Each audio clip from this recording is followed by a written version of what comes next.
দিন দিন তো শিক্ষার হার বেড়ে যাচ্ছে, সার্টিফিকেট বেড়ে যাচ্ছে, কই অপরাধ তো কমে না, দুর্নীতি তো কমে না, দুই নাম্বারই তো কমে না। কথা বলেন ঠিক না? অন্যায় তো কমে না। দেখতে দেখতে এমনও দেখা হচ্ছে অনেক যুবক ছেলেরা নিজের স্বপ্ন পূরণের বাঁধা হিসেবে নিজের মাকে দেখেছে, যার কারণে মাকে শ্বাসরুদ্ধ করে হত্যা করে ডিপ ফ্রিজের মধ্যে বন্দী করে রাখতে দেখা গিয়েছে। কথা বলেন ঠিক কিনা? পড়ালেখার হাত তো অনেক বেড়েছে, অনেক গ্রাম শহর হয়ে গিয়েছে। আগে একটা গ্রামের মধ্যে একটা হয়তো বড় শিক্ষিত একটা ছেলে খুঁজে পাওয়া যাইতো না, কলেজ ভার্সিটির ছাত্র খুঁজে পাওয়া যাইতো না, এমনও গ্রাম এক সময় ছিল। এখন প্রত্যেকটা গ্রামে গ্রামে দেখবেন বড় বড় কলেজ ভার্সিটির ছাত্ররা বসে আছে। আছে না নাই? একটু আওয়াজ দিয়ে বলেন আছে না নাই? তাহলে দেখুন একটু ঠান্ডা মাথায়, স্কুল কলেজ ভার্সিটি বেড়ে যাচ্ছে, মাদ্রাসা প্রতিষ্ঠান বেড়ে যাচ্ছে, গোল্ডেন এ প্লাসের হার বেড়ে যাচ্ছে, শিক্ষিতর হার বেড়ে যাচ্ছে।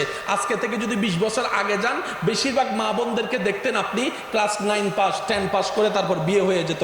এখন অনার্স পাস, মাস্টার্স পাস, এরকম আমার অনেক বোনেরা আছেন এখনো পর্যন্ত বিয়ে করে নাই। তার মানে পড়ালেখার দুনিয়াবি পড়ালেখার হার অনেক বেড়ে যাচ্ছে, কিন্তু সাথে সাথে অপরাধ বেড়ে যাচ্ছে, দুর্নীতি বেড়ে যাচ্ছে, অন্যায় বেড়ে যাচ্ছে, অপরাধ বেড়ে যাচ্ছে, দুই নাম্বারই বেড়ে যাচ্ছে, খুন খারাপি বেড়ে যাচ্ছে। ব্যাপারটা কি? শিক্ষা তো বাড়ে, সমাজ পরিবর্তন হয় না কেন?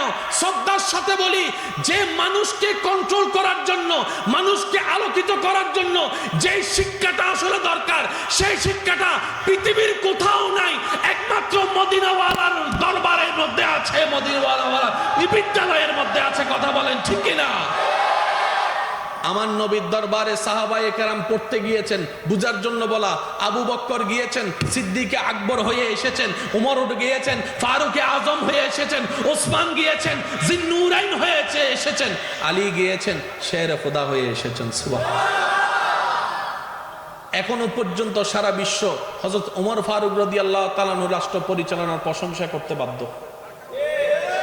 একটু জোরে হ্যাঁ, কেদুন মানুষ সত্য নেই দে। আল্লাহু আকবার, মাশাআল্লাহ। আর দাদা